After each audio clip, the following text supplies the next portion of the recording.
But yeah, next up, Balance Druid. Got a humongous fucking nerf to their tier set. This was followed by an 8% aura nerf. That didn't really help the spec that much. Don't get me wrong, this spec is not unviable by any means. It's not like fucking C tier. When you're playing in ranged comps, it also provides a suit, which is pretty fucking helpful. It is like fully playable and decent. Feral Druid. All I'm gonna say, this spec unironically fucking pumps. The mass AoE is crazy. The same with Balance Druid and Feral. You have BRS, you have suit, even like some decent mob control, you know. Another thing is that Feral funnels like crazy. I don't think it's as strong as like some of the other big dogs like Havoc and Arcane Mage and whatnot, but it's still funnels.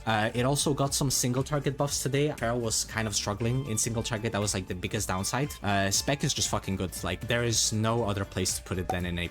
Also, the massive problem with Bear that it has had for a very long time now is that it is inferior to every single other tank in the game in terms of mob control, which is a massive thing for a tank. This doesn't mean it's not tanky. The spec itself is insanely tanky. Bear is one of the tankiest tanks in the entire game. Bear was also doing some big doo-doo damage, and then it got a 12% aura nerf for the damage. The damage itself, in my personal opinion, made it a little better than it is, to the point where it matters. I am gonna put B for Bear. Resto Druid. This spec is a pumper in healer form. Resto has the highest constant HPS in the game. There are some disc priests that have timed DFC on a +22. Before those super good discs timed it, a Resto Druid was necessary for those keys. And when you're good at the spec, you can do some absolutely crazy babysitting. And that's point number 2. It is incredibly good at babysitting tanks that need to be babysat. Vengeance does need a little bit of babysitting in hierarchies. Another tank that we're gonna get to is Brewmaster over here. For that reason, I am gonna be putting Resto